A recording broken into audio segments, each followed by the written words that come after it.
Sekuru wangu chizi wanengena something nekwamunyana mastendi district kuitika ndezvekuti wachinzowanogara kuuk saka wakatipa mapowers of attorney ndosaka ndakada kumboya ndinaumirira nyaya ndakamira sachizi but imi pakabati sandaenderera mberi pendakangoti ndozivaina dhiretseva ndikumira nyaya atichaona chinziro akati aiwa inotoda tichaona chinziro wacho auye amirire nyaya yake saka ipo papo ndoto takangoperera tatandirira wachinziro wauya so wachinziro wauya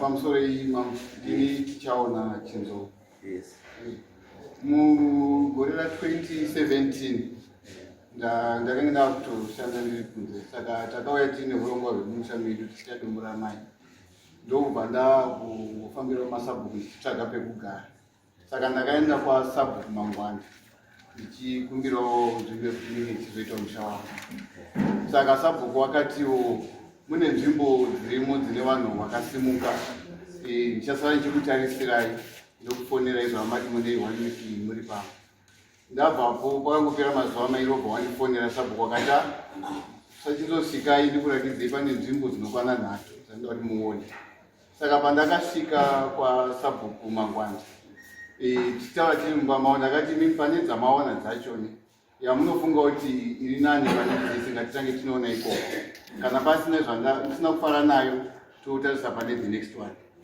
saka takaenda tikanoratidzwa panzvimbo paitaridzwa kuti pane vanhu vaimbogara pamato pane mabuildings akapera pachitaridzwa kuti paive newaya then pane magum trees akatenderedza the whole yard fence yacho so samangwanda wakandirakidza nzvimbo iyoyo ndikati panapa parikutadzika zvakanaka ini ndiri kubafara saizi yerendi yacho ndiyo saizi yandiri kutsvaka ndinokwanisa kuita maprojects andinoda kuita ndikatasawo zvandaitarisirawo panzvimbo yandinoda access yemvura chance kutogona kusinga mvura saka ndakabva ndangobafara ndikati dzimwe nzvimbo zacho dzakakura kupfuura pano here vakati aipo dzimwe nzvimbo idzo idoko panapa pataoni ndikati pakamira sei history yacho nevanhu vaimbogara panapa wakabva sei wakaenda kupi hapazoite here maproblems wakati vanhu vakatosarenda nzvimbo kwasabhuku muna 2002 wakasimuka vachienda kunyanga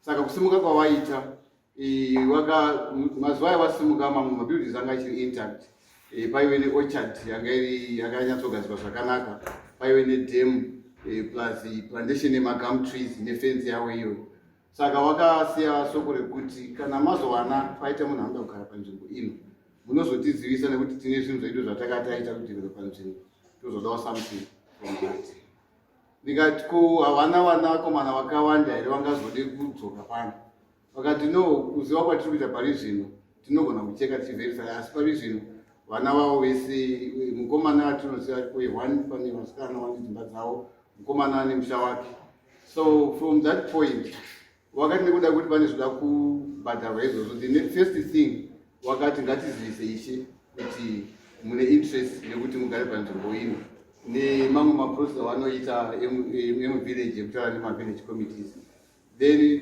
ubva wazofonera vamutenga ndofunga ndiwo vamutenga wakafonera kuti waona munhu auda kugara panzvimbo wakandiudza kuti ngatironge zuva rekusangana so pakazopera that week on the Sunday tapedzawo program yekumba kwedu takazonosangana ini nasabhuku mangwanda tikati panodawo mwana witnessa tikadedza ishe sachirabwe tikasangana nawamutenga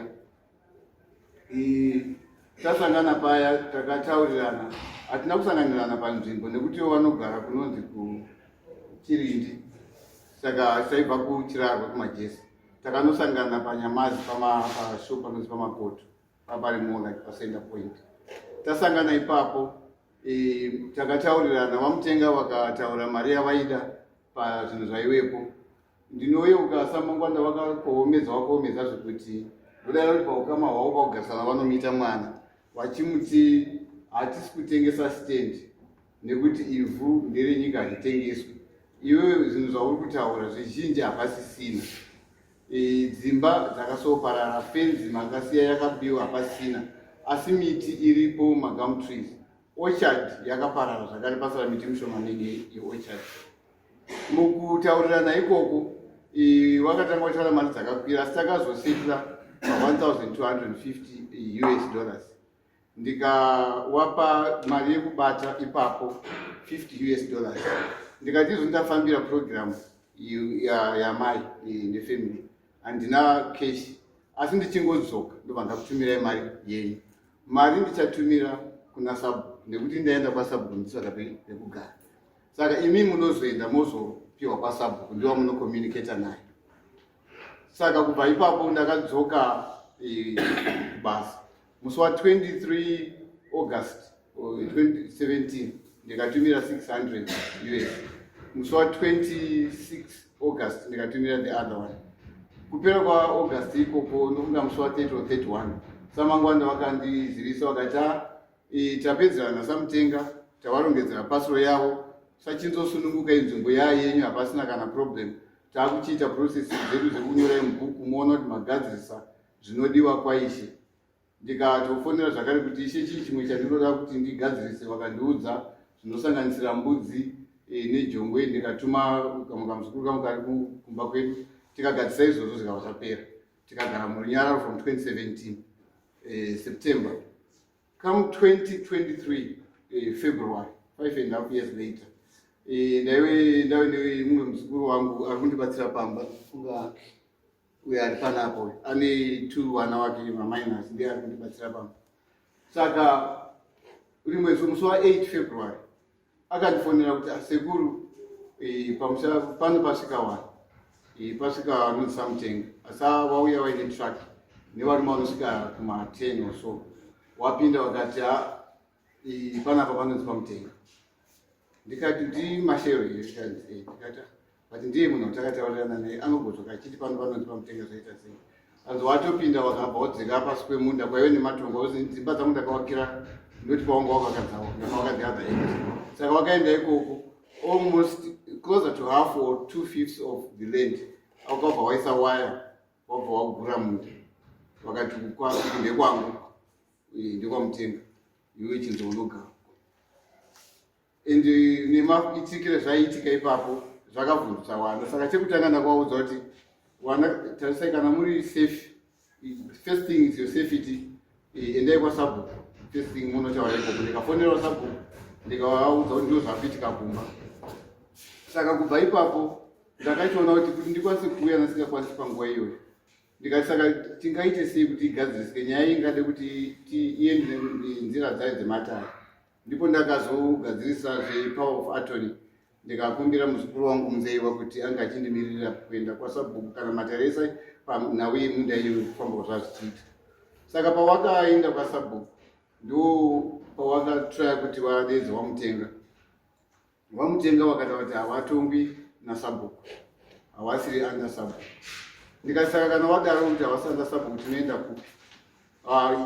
Ndikati okay, next step inogona kuenda kwashe. Ndodara kuti panguva iyo yeshe vakati samutenga havasi kugara munzvimbo mavo, saka panonetsa kana pakamira saizvo zvatigoni kumutora kwavari kugara kuti wauye.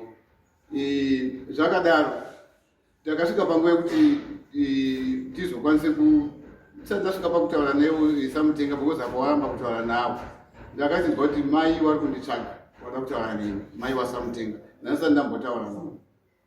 Saka ndipo ndakazofonawo ndikataura namai. Mai vakabva vanditsanangura kuti aiwa, iwe wakazoronga nyaya yenzvimbo iyi nemwana sei? Ndikati aiwa, ndakangopiwa nzvimbo nasabhuku, pane zvakakanganisika here? Mai vakati aiwa, nzvimbo ndeyangu, mwana uyu nhumbi yake yakatobatira panzvimbo iyoyo, ndini ndakashanda, zvinhu zvese zvawakaona zviripo nemari yawakamupa iyoyo handina chandakawana.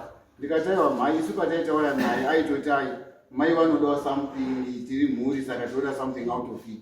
Ndosaka ndisina kunyanya kukakawadzana naye, ndichiti zvinhu zviri kutaurirana pachi pafamily. Saka zvadaro tabva ipapo hatina kwatakagona kuti tiendere mberi nasamutenga muna 2023. Pakamboita bit of calmness, asi ndakabata shoko ramai. Saka ndakadzoka kuna sabhuku, ndikaita mashoko ataurwa namai ndofunga panoda kutarisisa panogona kunga paine mistake yakaitika. Saka takadzoka zvakare na 2024 kuzotaura namai, then tikazosvika zvakare pakuwirirana namai tikazonyorerana pasi.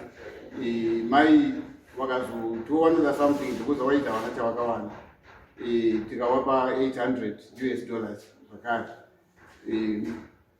That was November 2024. Tiri ipapo ndanga kuda kutanga project yekuisa macadamia, saka ndaichera makomba kunzvimbo kudhuze neikoko kwaangaisa fence, ndokune garden zvakarera iri mawani. Akatumira muzukuru weaudio yekuti maakundijairira seki ndogona kubva ndatokudzinga ipapo ndogona kunyudza munhu. Saka zvakandivhundutsa. Saka ndichiti zvatapedza maafidavit aya, we need maybe an interdict or something kuti parege kunyanya kuita noise. Pane vana vanopera kuvhunduka. Ndo pataka-applya kwaMutasa kuMagistrate Court. But waenda ikoko wakasvika wakanditipei kuti ishe akaitonga sei. Ikati nyaya kwaisha ina kupinda. Wakati saka kana zvakadaro chiendai kwamambo nekuti nyaya yenyu land dispute. Tangai maenda munobatsirwa kwamambo. So ndo kusvika kwataita kuno mambo yakasvika musi 22 wataona samanyoma 22 February. Then ikamira ipapo. Yamira ipapo wakandiudza kuti ndinodiwa kuno. Ndikati ndakabatikana ndichatozouya kugorera kupera. Ndapa final mataches ezvandiri kuita. Then muna April rino iri nyaya yatonzi yamira kuno irumirira ndiri kuti ndiuye. Samutenga wakadzoka zvakare mustendi. Wakabva watanga kukaisa zvidhina mustendi imomo. Wakatanga kutema mamwe magum trees mo ekupisa zvidhina izvo zvine matanda endezvezvinhu zvirimo imomo. Wakatanga kuwaka kutaura kuno pane imba yakatowakwa yakapedza kupfirirwa yaakawaka paive nematongo ana baba wake ipapo. Ndo pamirira zvakaita kusvika parizvino. Saka ndo zvatitisa pano mambo. For the 2017 $1,200 and then 2024 $800, which is $2,000 US. Oh yeah, plus so $2,050. Thank you. Did you think that money? Councilor, ndakaedza kutamasa chinzowo nevanhu vamatuma kwandiri zvinovaira nawo izvo zvakaita sabhuku vanipa 800 zig sabhuku mangwana 800 zig ndikamuti fine ndakudzosera mari yako asi patakakuti ugumire ine handokutaura newe wakangosvika kuvhoisa waya dzako anga asipori aita zvinhu zvekutumira zvekuti akauya akantaura kuti mutenga ndiri kugumira pano ndikamarakidza pekugumira handinautora ndakangokuti ngatichigarisani iwe gara chimusoro ndine zvinhu zvokundinetsawo panyaya dzemusha kwasabhuku ndakaenda baba onai nyaya dzendinedzi ndarati wakaimishadzana womboenda kotsotsa mhai uyu nzeiwa nesabhuku maybe ndakanzoti maishe tachita rwakaendawo futi ndakati munzeiwa kana kumusha kwako ungada here iwewe kuti iwe unotora mai vangu ndisingazizivi ndari kuzive pekugumira takawirirana nzeiwewe tikamira newe ndakutaura tive chigumira kune zvakanaka ini ndakusara kumatongo kwangu ndichawakaimba idzodzo nzeiwa akabvura nazvo sei muna sabhuku onai baba patutaudza pambapa before handira kutaura ndikutengesei land imini makapiwa ava ndovakazondiziva kuti ava vakatumira 600 kuna samangwanda vakatumira 600 kuna ishesachari but mari yainayo kwaya kwandiri wakauya kwavhawabhena at that time kwaibhenwa mari vhawabhena wakwandipa 800 mari yemuzimbabwe ndabva ndamiti no fine inhangani ndakugarisana newe hachati dambudziko rekuti iwewe ndikutibva ndakugura nepakati uyu dambudziko rake nderekutumira zvinhu zvake haana kwanisa kuita ari yemboni paground but vanhu vaitumira manje kana waipota achipiwa mari inachazi panina vangodzoka kuwaka pamba baba wangu handina pandakachinja kuti ndakuta ndochera apa kana kudaiwo ufichi kana chida kudzosera mari yake ndogona kumudzosera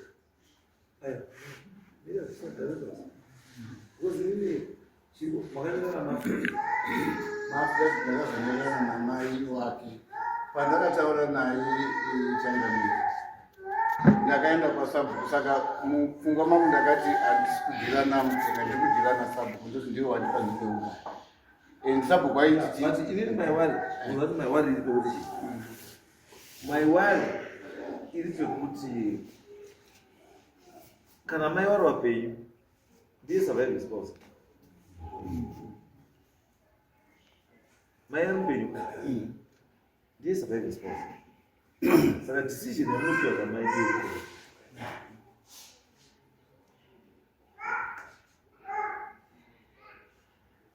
Amen. Kana ndokurasika decision yamunopiwa namai ndiyo iri correct. Asi mai munoona nyaya pairi kwazva payatangira kuti vanhu havachatogari kuva waakugara kwaugara vari kwachirinda kwazani vari kuchirindi chirindi handiti uimidzi pano vapa pasagari kuno. Ndinoda kuti chizive manje pawakambobva wakabva uchiti tikudzoka here, wakabva uchiti ndepedu here hatiri kudzosa takasarenda here, wakabva uchiti chii because kusabhuku uzoite simba rekupa umwe munhu anofanira kunge anyora tsamba yekusarenda kuti ndaakuenda handisiri pano ndaenda kuno ndakuenda. But kana pasina tsamba manje yakanyorwa nemunhu yesarenda letter, it becomes a problem now.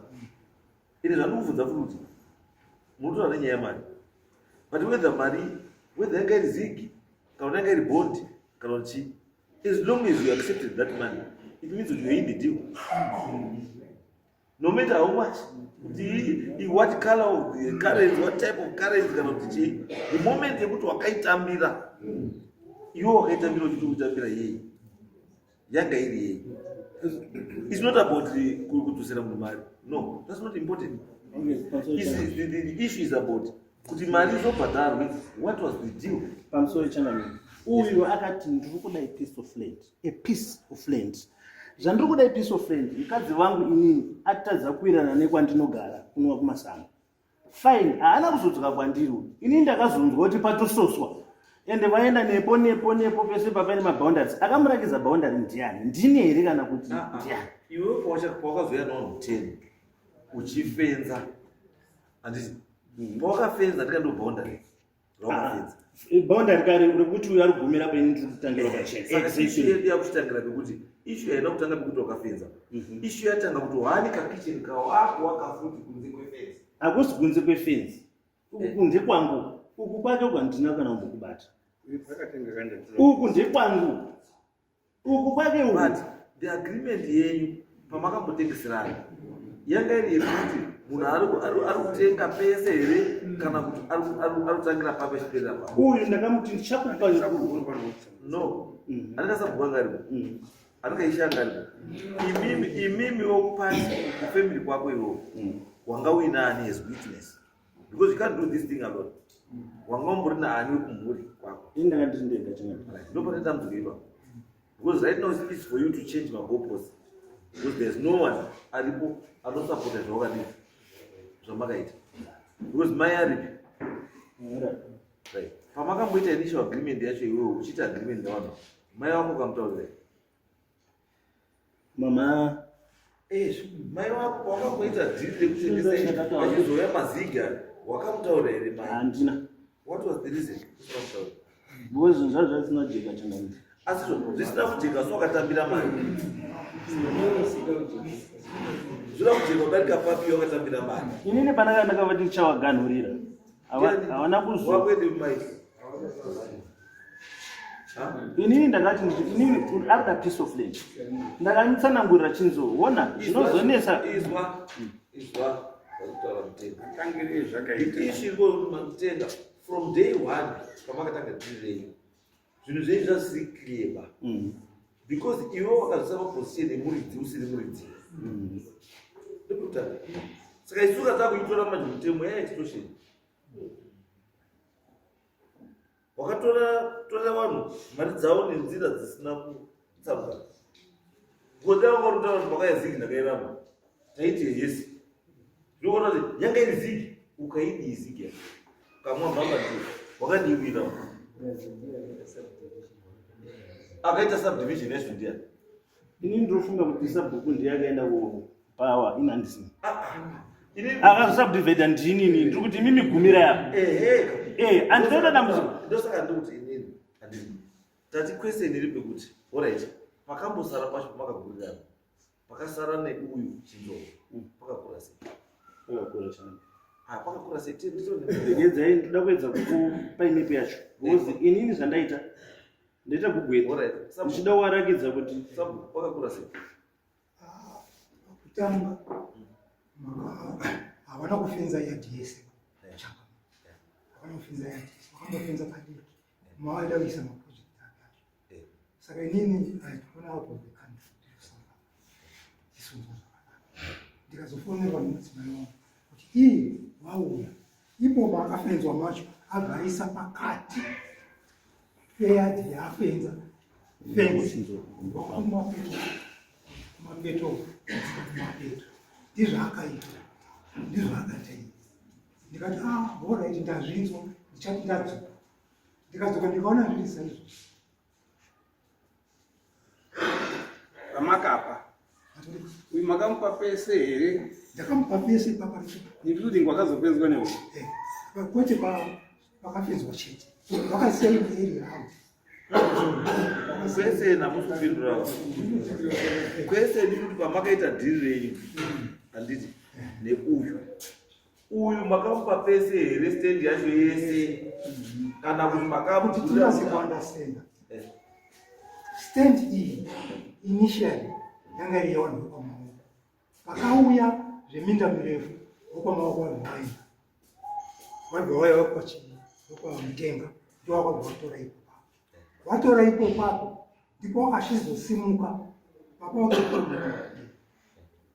vabva vaonekwa kuti akuenda nyanga vasati vashaya vaenda nyanga nehanhu vanoziva kuti vava kutochiringi pabva pasara pasina munhu pasitendi ipopa asi mukoma vakandioneka kuti taenda namai taenda vaenda nyanga saka pavanga vari kutsvaga nzvimbo apo inini ndakamufonera masheru ona pane munhu arikutsvaga zvekugara muchadzoka here panzvimbo apo akati ngaini handichadzoka ndikati ko muchembere tikazi muchembere vati ndora kutsvaga stendi kwasabhuku chitowa kudhuze nekwakauya murume wake raaririkambo redistrict ndiko ndira kuenda kutsvaga stendi kuri kokwakazoka apa hamuchadzokeri zvakanzi handichadzoka ndizvo zvakanditaura saka ndakazowana simba rekupa changamire sabhuku wenyu unonyepa. Baba sekuru changamire pamusoro. Topa kunoise mukana. Tikamupa mukana wako unotaura. Uyu tokupa mukana wako dei. Pane kana ndati muone changamire. Alright, chimuvira iwe chimbogarira. Uya.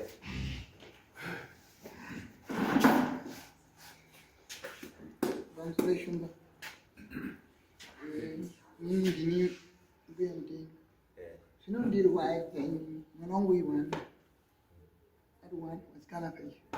Chinondirwadza ndechekuti ndakazosiyirwa muri baba wacho wakaenda.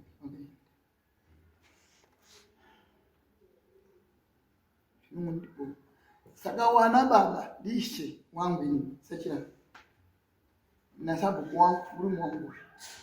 Ukabva wandondiona unga ndisisiripo baba nyika. Nekuti mukoma wanga cheka. Ati wakati akachemerwa ipapo mukoma wangu. Ndakazoshinga kuti ngaende akipairozi aitautoigwa kumakuwa avo yati aiva sewo veterininga ndomisa pamutasa pairozi pai ati ari kuto achemerwa ipapo vamazoona paonini zvodaonga kuchengeta chiwana vaitoti mukoma watochemerwa pamba pani ake ndokubva waronga zvinhu zvavo nini zvandisingazivi vataka mwana ataka mwana ndiishe isabhuku yakuno izvo vakangaona tino zviriko vatozva ndiriko vadi kundaita naiguru yepana ndakavabvunza ndikipa mimi ndachembera zvoti andigoni kufamba here gere rakadai wakati aiwa maikuru takangoti nemwana ndikati madhiri yenyu handidini handizivi nekuti ndine zvinhu zvichandinetsa shuwa kupurasinde yangu ini ndakandiredi asi samutenga kubritania tese tinoovita saiye wakati nazo takunyanga kune purazi rangu tamtenga hawana kubvuma ba kuti wabve kwamba pawo. Iri chokwadi. Munhu akabva arwara for 4 years kunatakura murume wangu kuenda naye kumakomureti kunyanga kuti ndeunomurapisa. Saka 2017 utauro angatotanga kurwara 2010 akashaya 2014.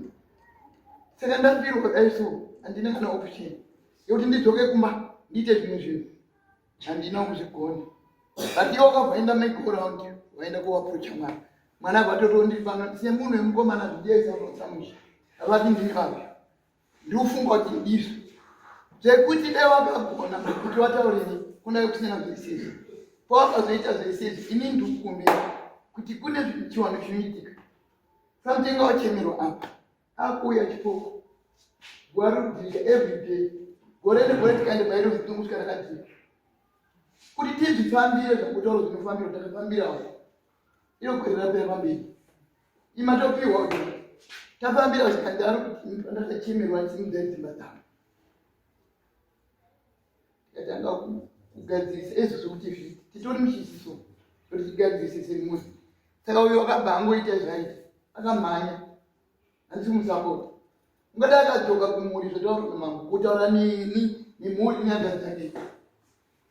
Iye number 3 kuna wakuru wasikana 2 wakasiwa kukondoko endiserano yezvebeka 81 but ana kudzikitanga ine urombo mama handidi kuanza nyaya zvese zvakutaura kuti wakazokona awo tamanyumwa naishe avanokona vanasabhuku wakanga dawedza kugadzirisa nyaya yawondongwa but ini semunhu mukuru namati aiwa inowanikwa saka iwewe wakazozvidini mari yacho vapiwa kana mbotaura kuchirango kana chii. Saka wapa pese here evasiya dzimba dzamigara dzimba nekuti pamwe pane chazomuka saka nde handina kuwapa pese ndokutaura kwake andizvikanaka andikuti wakazondipo inyarara henyu $800 ikati ndiri kutenge migamu ndiyo inotengeswa neuchati uku kumusoro pane dzimba dzamutenge mbumire zvakadaro pane chekupisa yakati ndataura nao but wakazoenda kuti nehondo muriona nehondo kusvika kwesichi chiwayo ndine urombo nachingu nezvinhu zvakaita kuti mwana akabva amhanya semamhanyiro akaita kutambira kuti nyaya isiri yake but apa ndikukumbira zvimba ndambomunamadhake mwana wemukomana ndiye baba ine ndiye ndakapa mvura ndandisadiwana pamu ndimudhara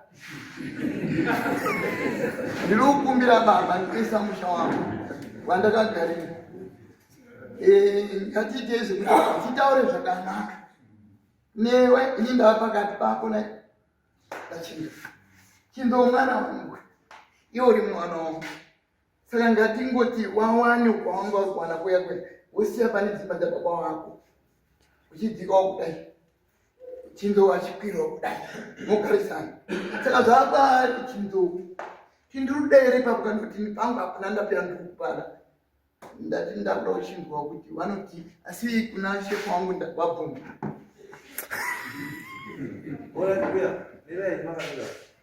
Right. So what it means now is usasizo naanzani namtenga na mai sabu naishe I think mafana kutsoka back pachi account munhu unisana background sekutora kuti achi mai kana singaiti mutaura kuti zviri kurongwa ground hazviiti ndindobatsira because mamiriro akaita chinhu chacho chine zvinhu zvakawanda zvinokwanisa kuti kana iri criminal court zvinobata vanhu vakadii vakawanda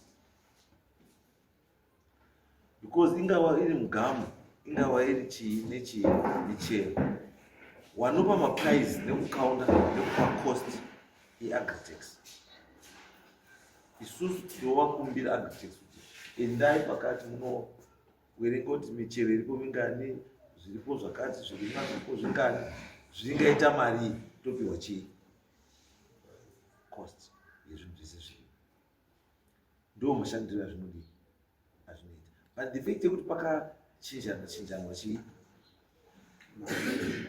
mari. It now means we have to be very careful. Nedzimwe yamunotakira nyaya dzano. Izvi kuzwa mukomana kuti kwakauya 600 US asi makamupa 600 ana TGS.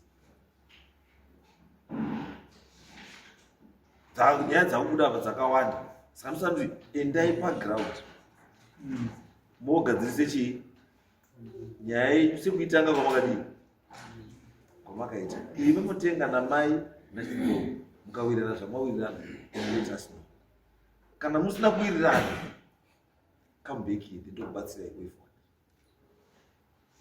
Ndandofunga kuti nini uyu nenyaya yekuti uyu asiwe muno handiti ndati zviitei mangwana choose the local sports. Zviitei mangwana choose motonitaura kuti mawirirana kuti yes. Handizivi pane kutaura kuri kuita amazambezi ndiri kuona kunga mumwe mastatement vamwe ari kuchinja. Chinhu chekutanga pakupiwa nzvimbo sekutsanangura kwandaita, Samutenga amene kana ishe vachibvumirwa kupfuura, Samutenga wakataura nemuromo wavo kuti uku hatichadzokiba ende magama ari kuti atotora nezvaoka ndiwo ari kusaidzira vatora vacho. Vanotora vacho andakabhadhare vanhu nekune orchard yacho ndiyo area yacho yavatora zvandakatobhadharira zvacho. Ndosaka ndati because of that tatonotisa kuti mune a lot of anomalies dziri mastatements anotitaura tikutonota mainconsistency kuri kutatisa zvotaura nemwana nezvotaura namai nezvotaura nasamu zvitozvinhu zvakatodii akambona. Ndosaka ndikutoti isusu handiti chiendai paground handiti mai wataura kuti mari yemakamupa 800 ndeye magamu neorchard nechii handizvo. Saka chiendai mai vanokurakidzei gamu nemaorchard zvamakabhadhara muri pai paground. Then from there ndipo muchachiona manje kuti pane here zvatiri kuita kana kuti hapana zvatiri. Kana pasina then mwamati musoichuzi mambo hapana tokatakubatsirai kuti zviite. Handizivi kuti maaffidavit akasainwa namai nemaaudio clips mashotwanza no izvozvo tati chichengetai zvinhu izvozvo then Tuesday kana zvaramba then takuchishandisa maaffidavit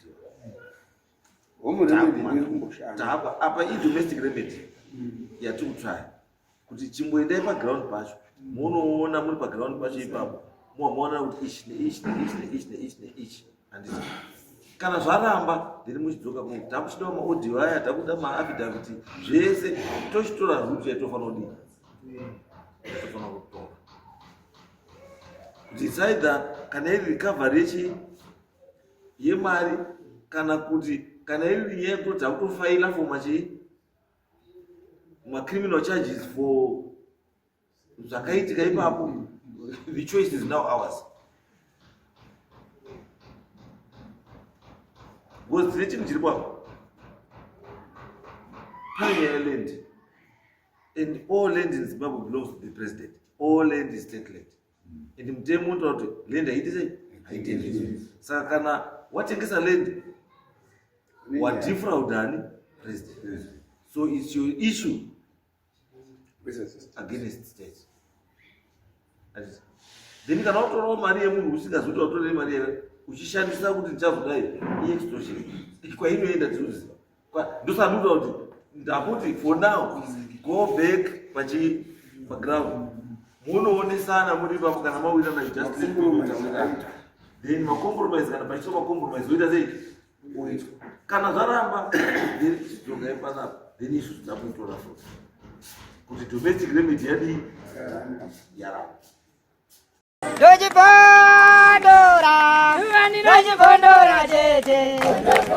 Teach Teachkach MTV inokupa inyaya dzakasiyana-siyana dzinoitika mumatunhu atigere neakatikomberedza, dzinotyisa, dzinofundutsa, dzinokatyamadza pamwe chete nedzinosetsa. Kuti musarasikirwe nenyaya idzi, munoenda pa YouTube channel yedu Teachkach MTV, mondo subscribe ipapo, musakanganwe kulaika pamwe chete nekushare, musazokoshiwe kupfanya kabhatani ako ndokabheroka kuitira patinokanda chinopisa munoyeuchidzwa. Teachkach MTV tinodzifambira.